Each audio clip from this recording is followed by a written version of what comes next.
overheating? Oh, no, it's just – no, okay. We good. All right. I clicked the link, so at any point, you said no after I clicked the button. At any point, you said no after I – all right. What is going on, folks? We are live. You just heard my echo right there, so that lets me know that we are live and ready to roll. First, we want to say happy Father's Day to everybody. Happy Talladega Day. That's another big moment for me right there. A big day today. We're going to talk everything probably over here in the next 20, 30 minutes. We're going to talk a little bit of Father's Day, Homestead. Got to mention Corey Lajoie and Denny Hamlin. That was a huge NASCAR story this week. Obviously, Talladega picks and all that kind of stuff. But first, we got my guy Armany down here. We were talking about Florida weather last week being crazy. All week long, Talladega was slated. Clear skies. Wasn't even going to be a teardrop fall on the racetrack. And now here we go, Sunday morning. And everybody's reporting, oh, yeah, there's like a 30-40% chance of rain exactly within the window of racing. So Armany, our local meteorologist, are we going to get some racing today? Well, it's the South. If South Florida weather's taught me anything, is that the weather is unpredictable. So literally within like 3 to 7 o'clock, there's like a 30-40%, like I said, 30-40% chance of rain. So if that doesn't prove that Mother Nature hates NASCAR, I don't know what's going to prove it. But I think we will get some racing. We'll probably get maybe the first, maybe 13, 15 laps in. And then maybe you'll see some. I don't think we're going to get a red flag, or if we do, it's going to be less than an hour. But I think we have a good shot of getting some racing in. Yeah, me too. I think, now this was a few hours ago, the meteorologist guy I don't know how to say his last name. But he was saying that he still gives us probably about a 65 to 75% chance of racing. And, that's optimistic for me. But before we do that, obviously, we have got to kind of backtrack. We're going to start off first. And, obviously with personal situations, I don't want to get into too many details. But Father's Day is obviously a big day for a lot of people. I know for Armany, it's a big day. For me, it's a big day. So what I figured is a lot of times, the way I phrased it on Twitter is dads and racing kind of go together like apple pie and vanilla ice cream. Most kids and families get into it a lot of times because they're great-grandfathers, grandfathers, dads watched it. And obviously, I hope to pass that on if I have kids one day. So what I wanted to do is both of us go and tell maybe one of our favorite stories of our dads involved in racing. So I'll let Armany go first, and go ahead, take it away. All right. So, my dad, rest his soul. We went to only 2 races, before he unfortunately passed. We won. So I always say the best experience with him was actually the first race we ever went together, the 2016 Ford EcoBoost 400. My dad was always a Jimmie Johnson fan, and, Jimmy was going for his 7th title. So, the entire day we're like, Jimmy's going to win it. And, the entire day, long story short, he was running like 7th, 8th pretty much the entire night. It looked like that wasn't going to happen. Then Dylan Lupton pretty much won the hearts of every Jimmie Johnson fan out there. I always say if you're a Jimmie Johnson fan, you're a Dylan Lupton fan. And then, Joey Logano, Carl Edwards killed each other. Larson choked another Homestead win. And then, JJ won his 7th title. Now, JJ, can you please win another race for me? Goddammit. Yeah, I remember this is obviously before me and you ever knew each other. It's like a couple years before we knew each other, but it's kind of cool. This isn't the story, but I was actually at the Martinsville race that Jimmy won to lock himself into Homestead. So that's kind of pretty cool. My best picture I've ever taken in my actual picture taking of NASCAR. I'm not a photographer. I don't have any professional cameras. I'm talking about I either take pictures with a cell phone or my dad's little camera that he bought a few years ago. And it was of Jimmie Johnson doing his burnout against the wall with his crew, locking himself in. And you see Jimmy in his car with his fist up, and you can see the gloves. It was a pretty cool moment. My favorites are – I've had many, many moments, but my favorite will always be my first race was in 2002, went to the Coke 600. Well, I assumed, okay, we're going to races. We're going to be going to races all the time. And now, obviously, now that I pay for my own tickets, I understand why we didn't. But I didn't go to my next race for another 5 years. So, mind you, from when I'm – 2002, I was 8 years old. I was 7 still. I hadn't turned 8. So I'm thinking, man, this is time. We're going to be going to races left and right. No. I got to the point where I didn't know if we were ever going to another race. Like, I would be begging to go to races, and it just wasn't happening. So 2007 rolls around, and my dad, he still owns his own business, and he does home repairs and cutting grass and all that kind of stuff. Well, he was a big shopper and still is of Lowe's. Well, obviously at the time, Lowe's still had the contract over Charlotte Motor Speedway, Lowe's Motor Speedway. Well, they threw him some tickets to the All-Star race. They threw a bunch of Lowe's fans to the All-Star race. And it was that will forever probably my favorite racing moment and my racing moment with my dad. He told me the day before the race, so I was flipping out. I was able to tell my buddies at school I was going to the race. I think I was in like 7th grade when that happened. Could not sleep the night before. Just so crazy and excited. And I'm glad now that I'm older, I actually do sleep the night before a race because typically I used to not when I was a kid. We get up, we go. We were going to have a breakfast with like the Lowe's people. We got to have an up-close Q&A with Jimmy Johnson and Jeff Gordon. I mean, it was wild. I've been able to do some really cool stuff now, but this is like NASCAR's heyday when it would have cost thousands to do anything close to that. This is when they still had the grandstands off of turn 2 at Charlotte, which, by the way, underrated seats, fantastic seats, by the way. We go. I sound like Donald Trump right then. Best seats, fantastic. But make the shorten up the story real quick. So I'll always remember that night with him. Juan Montoya goes into turn 1 on lap 1 of the Nextel Open, wipes out half the field. There was a big controversy there. Then we go in the All-Star, and that's when the Bush brothers wrecked each other.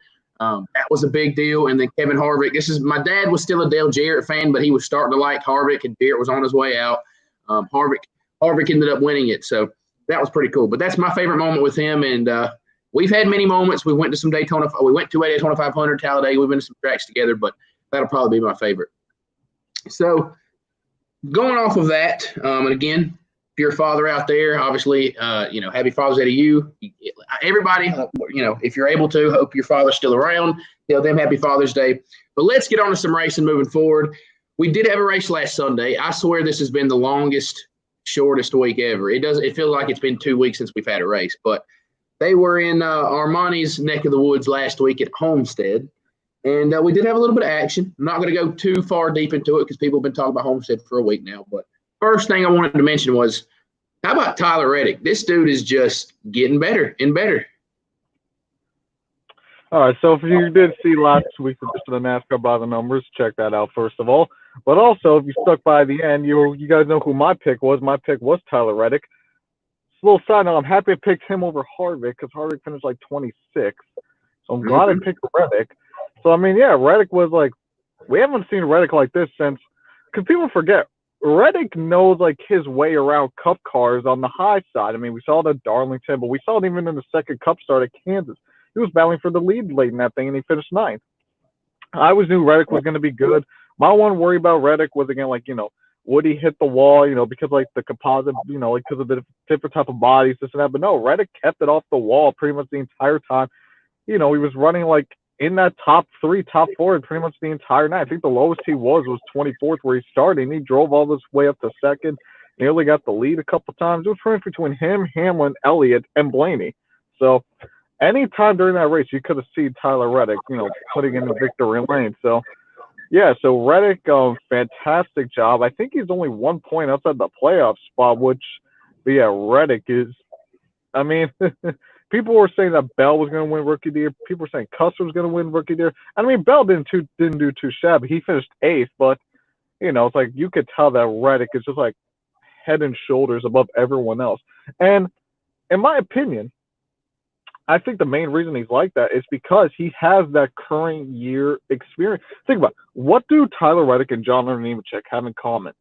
They both ran this current aero package last year. Cole Custer, I mean, he had Cup starts, but he had it back in 2018 with the low downforce package. He had it at Vegas and Richmond, which they're low. I mean, Richmond is low downforce, so maybe when we get to Richmond, we might see, Custer do something finally. But, like Las Vegas, it's a different setup. And Bell, he never ran any Cup starts until this year. So maybe it's that experience that maybe that's why Reddick and Nemechek have been excelling. The only thing I was never Reddick is just running the wall in an Xfinity car with a composite.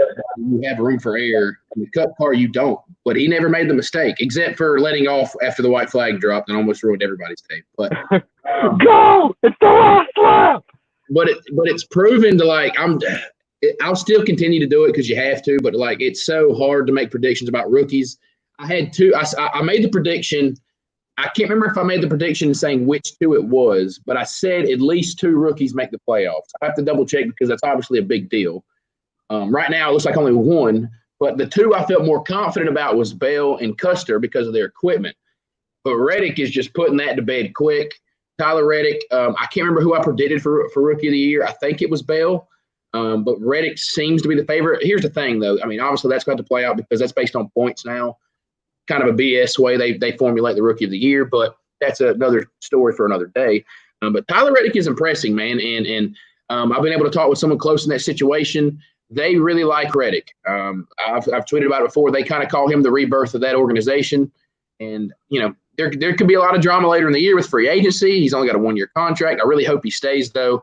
I think Reddick could really bring RCR back to where they got to be. And, you know, I think it's just his style, man. He's aggressive. He's a quick learner. He's aggressive. He's not afraid to make mistakes. And I think that's why he's going to continue to be fast. But Tyler Reddick wasn't the only storyline of the day.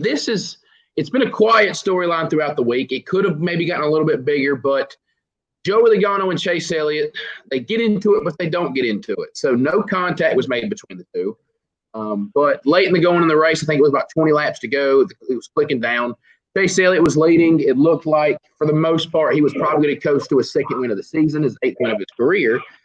But he was running the high line. Well, with this aero package and things of that nature, you know, you can't really move around too much, especially at Homestead. You know, you're not going to be able to run the bottom and catch a guy running the high side unless he's just falling off dramatically.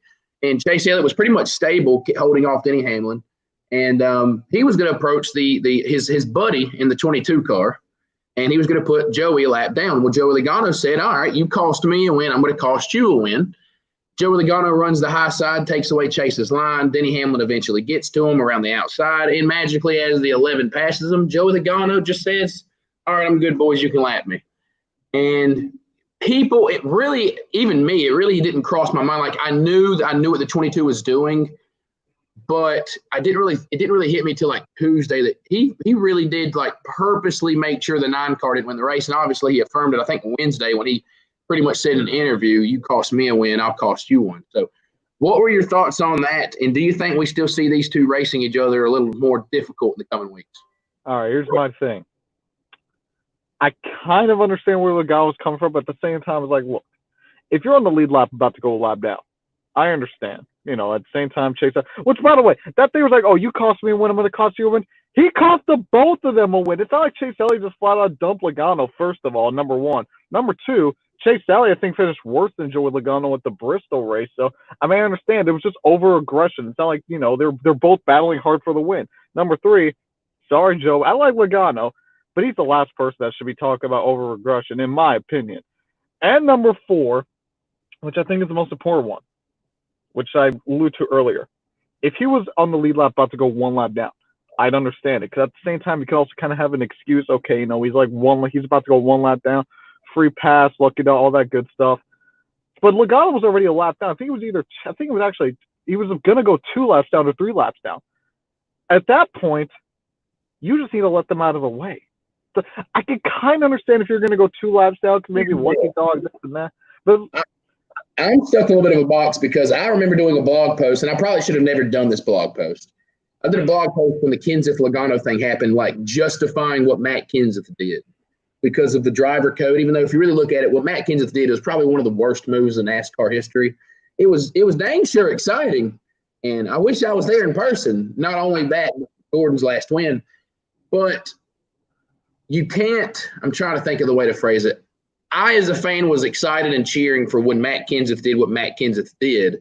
And so I can't cheer that and not cheer Logano doing something way less. I mean, Joey Logano pretty much was costed potentially a championship by Matt Kenseth hitting him and completely takes him out of the race. Chase Elliott still finished second.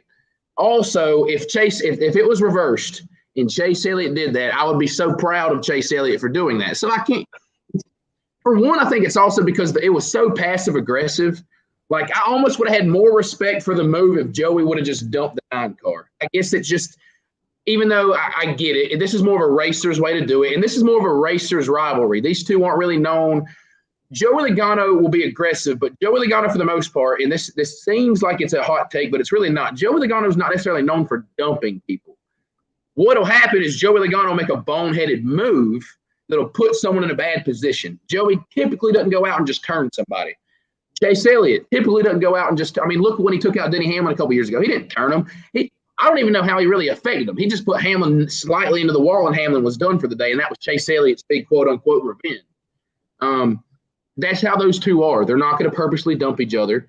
So I think I understand why Logano did it, and really it's kind of the classiest, sassiest way to do it. You're like, you did your job. I mean, the goal was accomplished. The 9-car didn't win the race. You didn't wreck him. You didn't wreck yourself. Here's the weird part is he helped out a driver that he probably hates even worse, and that's Denny Hamlin. That was pretty funny. Logano has too many enemies on the track. He's like me in NASCAR Heat 4. It's like every other driver. What is it? Like Chase Elliott. You can pretty much name everyone at JGR besides Eric Jones. That's like 4 drivers right there. Even to some extent, his own teammate Brad Keselowski. There are like 5, 6 drivers that hate Logano.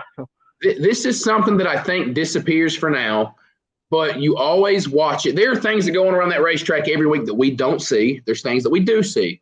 And when those enemies are made, it costs you in the playoffs. Nobody really cares what happens right now.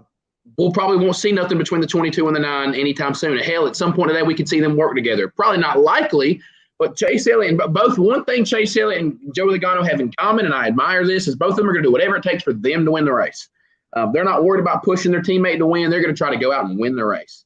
And this is something that will show up again around playoff time. When you remember this guy did this guy did that, you're not going to get caught a break anyways. So, I like this rivalry. It's a good rivalry.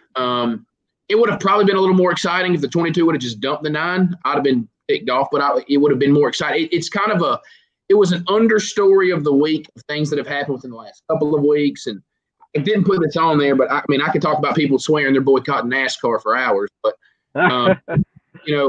it was kind of an undertone story of the week. And that's why I think it'll kind of disappear, kind of like the Elliott Bush thing. So we'll see. They definitely aren't friends. But, Joey Logano did what he had to do. And to be fair, it was pretty effective and got the job done. But another little beef we had this week, and this one we'll just talk about briefly, and then we'll roll on with Talladega, is what in the world is Corey Lajoie versus Denny Hamlin? Denny Hamlin's starting to make enemies, it seems like, which not starting. He's kind of been there. But so I think Corey Lajoie, I don't know if you've listened to it. Did you listen to his Sunday Money podcast where he kind of laid out the whole time? I've never seen a single anything. It's like an episode or two. But he laid out like an entire storyline. So apparently those two have been kind of going back and forth some point in the past.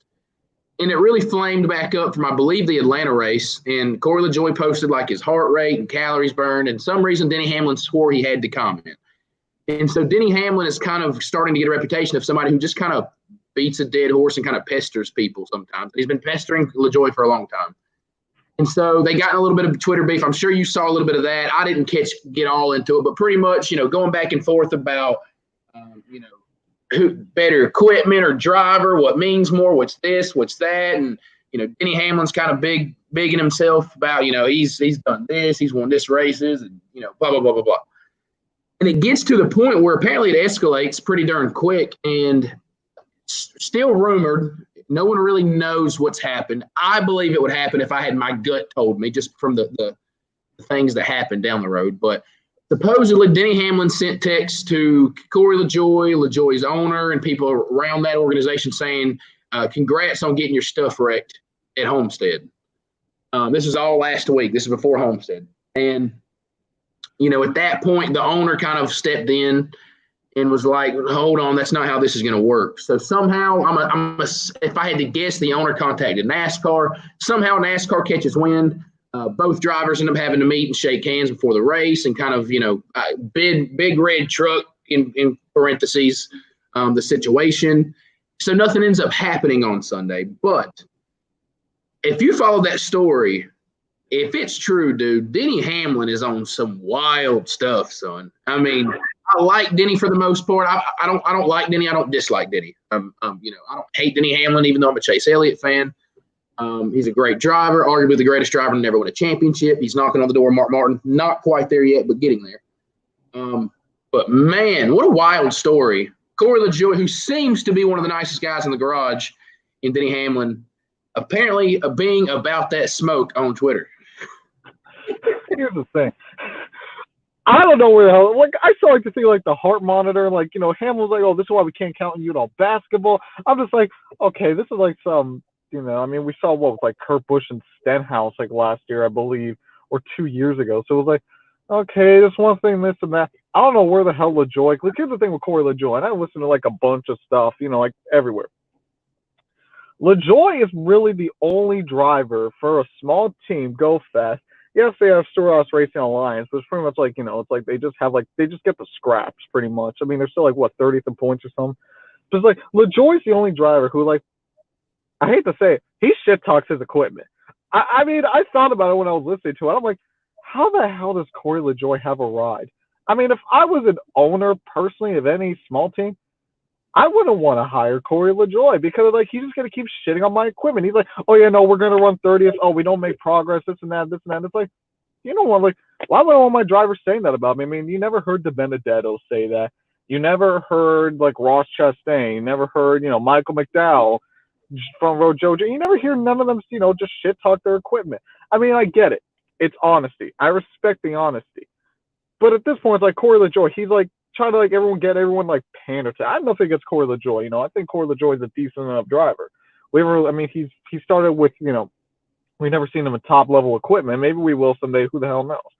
But just we never seen him at top level equipment. It's like he always like he's trying to pity himself, and I think maybe that's where this whole thing came from. It's like I think maybe when Hamlin's known to be kind of like Hamlin takes everything a little too personally. I mean, at Martinsville, I mean, you know, like obviously with this incident, et cetera, et cetera. I mean, we saw with Joey Logano at Auto Club, you know, racing hard, and then Hamlin thinks that, you know, oh, when Logano technically broke his back, Hamlin thought that it was intentional. So Hamlin's always been known to take things kind of personally. Maybe that's why he's never won a title, just because of his mindset like that. He doesn't have that championship mindset. And I picked him to win the title last year. I mean, it wasn't because of him. It was because, you know, the piece of tape was as big as my steering wheel. So, but that's the thing. It's like both of them have faults, and I think both of their faults just really escalated into this fight. It's like, why is Hamlin so worried about Lajoie, who's, let's face it, he's a back marker. Hamlin should be worrying about back markers when he's like a top 5 car going for the title. And Hamlin has a very good shot to make it to the Final Four this year. I think this rivalry, it's kind of like the Logano and Chase one. You're not going to really see it go anywhere, but it's like, you know, you're not going to see them cut each other breaks. Yeah, we'll see what's going on. I know Corey Lajoie, I'm sure if he outruns the 11 today, he might post something. It's been kind of going back and forth. Lajoie is very open about his equipment. Denny Hamlin, for some reason, why he's so concerned about it, I do not know. But it'll be definitely interesting to see what those two and that relationship is moving forward. Obviously, we probably won't see nothing like that today, but the next short track where those two are running next to each other, it'll be interesting. But to get to the big racing topic of today, and that is my favorite racetrack, my favorite race, or one of my favorite races, Talladega Superspeedway today, the GEICO 500. And always a wild one. And me and you were discussing before we went live, there's really a lot of unknowns today. I think there was some minor tweaks to the package. I think someone said, let me go back to my Twitter. Someone had responded. I don't think it was Pac, it was somebody else. And no tandem racing due to slip of tape, a full length of the rear bumper. More crappy follow the leader race. So apparently they had put some piece of tape on the slip tape on the rear bumper, which is, well, I didn't even know that. I'm pretty pissed at that kind of decision. But anyways, include elimination of aero ducts at superspeedway tracks, reduction of size of throttle body, and now slip tape must be applied along the length of the rear bumper. So there we go. Lower horsepower, no aero ducts. That is the big change for today. So we don't really know what racing we're to get. Obviously, apparently that slip tape is supposed to prevent tandem racing, which we'll see, because if they pack racing, you got slip tape on somebody drafts you. I mean, that could be pretty much saying, here you go, let's wreck. And first of all, why are we using a piece of tape to manipulate racing? That is beyond me right now. I'm writing this in the moment because I just looked at it. So we don't really know what we're going to get. So not only is Talladega already a crapshoot, it's even more of a crapshoot now because we have no clue what is going to happen. So going through it in the unknown of Talladega, before we make our picks, because again, we're pretty much just picking one out of a hat here. We talked about memories earlier for Father's Day. What is your favorite Talladega memory? I've got a special one from probably about 15 years ago, 14 and a half really, that I'll always remember. So, but I'll let you go first, and then I'll pull out my my whopper of a memory here. I'm trying to think. Well, just from like what I could think of. I mean, everyone on this podcast knows. Everyone here knows me as a Jimmy Johnson fan. Before that, I was a Dale Jr. fan. I mean, I got the damn Dale Jr. hat here. I got like 3 Dale Jr. hats and like a Dale Jr. jacket. So obviously it's gonna be a Dale Jr. moment. My favorite one is, I'm just gonna pull one out of my hat here because I don't really have one specifically that comes to mind. 2015 GEICO 500. You know, Dale Jr.'s first win at Talladega since, you know, we had that 4-win-in-a-row streak there. And, you know, you could hear the crowd, the vibe when Dale Earnhardt Jr. took the checkered flag. And, you know, Dale Jr., he did the Polish victory lap and, you know, waving to the fans. So you can never go wrong with the Dale Earnhardt Jr. win at Talladega. That is very true. Mine involves a Dale, but it's not Dale Jr. So mine involves Dale Jarrett getting his last ever Cup Series win, 2005. Really, really cool memory. I remember that. I remember we had the die cast of that 88 car he ran. And this was Dale's last season really actually hearing about Dale Jarrett. He wasn't strong that year, but he really fell off post 2005. And I'm pretty sure it was the fall race. And again, Talladega's always been one of my favorite races. And we were sitting in my house.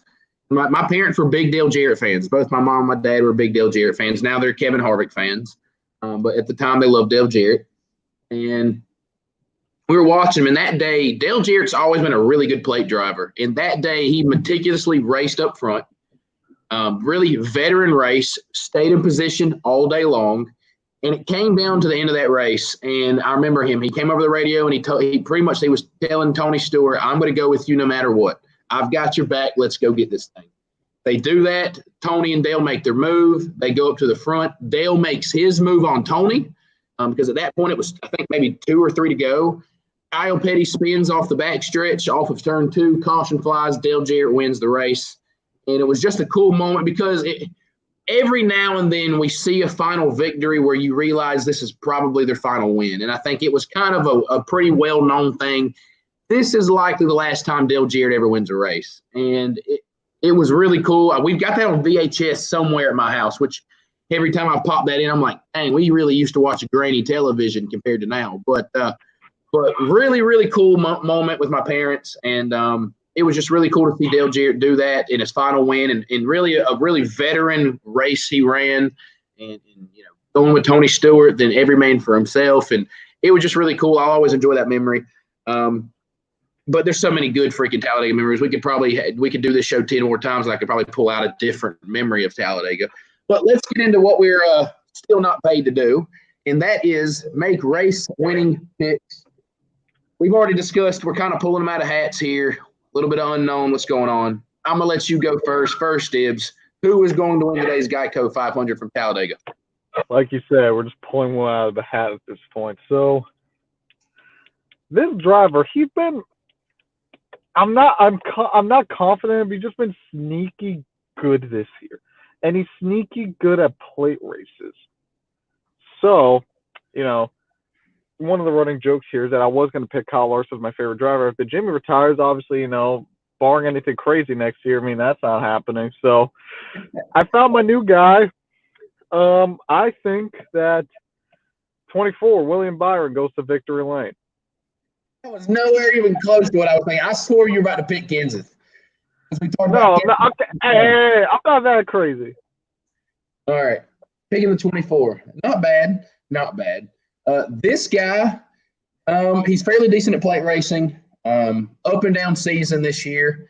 But at the end of the day, you know, someone that I at least feel confident rolling into a plate race, pretty much any plate race these days, but especially Talladega, really got a feel for it last year.